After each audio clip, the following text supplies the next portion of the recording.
नमस्कार. कधी असं झालंय का की कॉलेजमध्ये अचानक फी वाढली किंवा समजा अटेंडन्सचा एकदम नवीनच नियम आला आणि सगळ्यात मोठी भीती की आपली डिग्री व्हॅलिड आहे की नाही. या सगळ्या प्रश्नांच्या मुळाशी ना एकच नाव आहे आणि आज आपण तेच नाव अगदी सोप्या भाषेत उलगडून बघणार आहोत.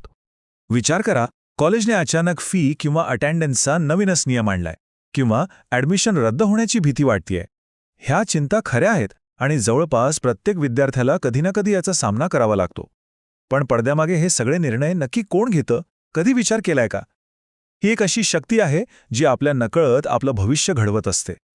तर या सगळ्या गोंधळाच्या मागे एकच संस्था आहे जिच्याबद्दल खूप कमी लोकांना नीट माहिती असतं, आणि ती म्हणजे UGC, म्हणजेच युनिव्हर्सिटी ग्रँट्स कमिशन.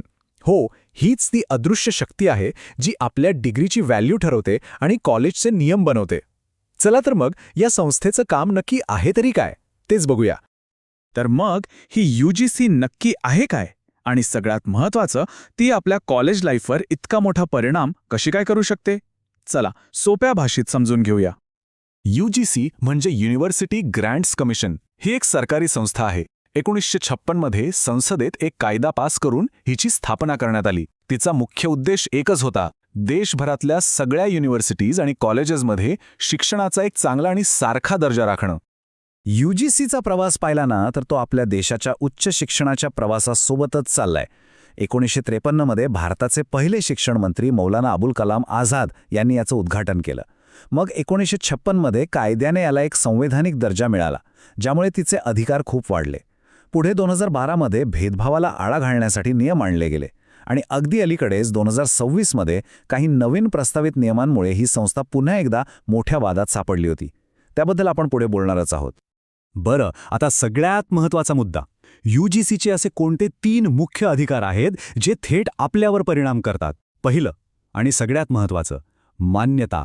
एकदम सोपं सांगायचं तर, जर UGCने मान्यता दिली नाही तर त्या डिग्रीला खरंच काही किंमत नाही. दुसरं, नियमन. म्हणजे काय तर आपला अभ्यासक्रम काय असेल, परीक्षा कशा होतील, आपल्याला शिकवणारे प्रोफेसर पात्र आहेत की नाहीत, हे सगळं UGC ठरवतं. आणि तिसरं, अनुदान. म्हणजे आपल्या कॉलेजला डेव्हलपमेंटसाठी, चांगल्या लॅब्स किंवा लायब्ररीसाठी जो पैसा मिळतो ना, तो UGC कडून येतो. इथे एक मोठा गैरसमज आहे जो आपण दूर करूया. अनेकांना असं वाटतं की UGC थेट कॉलेजेस चालवते, पण तसं अजिबात नाहीये. UGC फक्त नियम बनवते आणि त्या नियमांच्या चौकटीत राहूनच सगळ्या युनिव्हर्सिटीजला काम करावं लागतं. ती एक कंट्रोलर आहे, मॅनेजर नाहीये. UGC किती पॉवरफुल आहे हे फक्त तिच्या नियमांमधून नाही तर तिच्या निर्णयामुळे होणाऱ्या वादांमधून जास्त स्पष्ट होतं.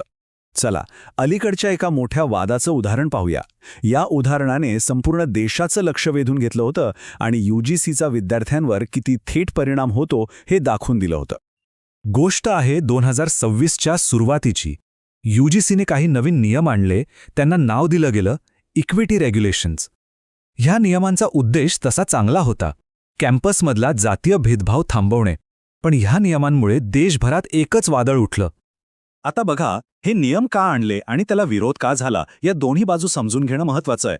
रोहित वेमुला आणि पायल तडवीसारख्या दुर्दैवी घटनांनंतर SC, ST आणि OBC विद्यार्थ्यांवर होणारा भेदभाव थांबवण्यासाठी एका कडक कायद्याची गरज होती, हे नक्की. पण विरोधाचं कारण काय होतं? तर नियमांमध्ये असं म्हटलं गेलं की फक्त SC, ST आणि OBC विद्यार्थ्यांनाच पीडित मानलं जाईल. या जनरल कॅटेगरीच्या विद्यार्थ्यांचा उल्लेख नव्हता. शिवाय 24 तासात कारवाई आणि खोट्या तक्रारींवर कोणताही दंड नव्हता. त्यामुळे या कायद्याचा गैरवापर होऊ शकतो अशी एक मोठी भीती होती. अखेर हे प्रकरण गेलं सुप्रीम कोर्टात. कोर्टाने या नियमांना अस्पष्ट म्हटलं आणि यातून समाजात फूट पडू शकते असा इशारा देत यावर थेट स्थगिती आणली. ह्या एका घटनेवरून UGCच्या निर्णयाचं महत्त्व आणि त्याचा संपूर्ण देशावर होणारा परिणाम आपल्या लक्षात येतो. मग प्रश्न पडतो की UGCने इतके वादग्रस्त नियम आणण्याचा प्रयत्नच का केला? या नियमांची गरज का आहे हे पटवून देण्यासाठी सरकारने फक्त एकच आकडा समोर ठेवला, 118.4%. एक आकडा ज्याने सगळ्यांनाच धक्का बसला. पण थांबा, हा आकडा ऐकून खूप मोठा वाटतोय, नाही का? असं वाटतं की कॅम्पसमध्ये परिस्थिती खूपच हाताबाहेर गेलीय. पण खरं सांगू, आकड्यांच्या मागे दडलेली गोष्ट काहीतरी वेगळीच आहे, आणि ती समजून घेणं खूप महत्त्वाचं आहे. तर ही जी 118.4% वाढ दिसतेय ना, त्याचा अर्थ काय? की भेदभावाच्या तक्रारींची संख्या 173 वरून फक्त 378 झाली. आता हे ऐकून वाटेल की आकडा वाढलाय, पण थांबा. आपल्या देशात उच्च शिक्षण घेणारे विद्यार्थी किती आहेत माहितीये? तब्बल 4.33 कोटी. आता या प्रचंड संख्येच्या तुलनेत ही वाढ किती आहे तर 0.003% कमी, म्हणजे 10,000 विद्यार्थ्यांमागे एक तक्रारसुद्धा नाहीये. म्हणूनच नुसता डेटा बघून चालत नाही, त्याच्या मागचा संदर्भ समजून घेणं खूप खूप महत्वाचं असतं. आता प्रश्न असा आहे की या सगळ्या माहितीचा एक सामान्य विद्यार्थ्याला काय फायदा? हे शेवटपर्यंत नक्की बघा, कारण हाच भाग आपल्या करिअरवर थेट परिणाम करतो. तर या सगळ्या विश्लेषणातून आपण नक्की काय शिकलो?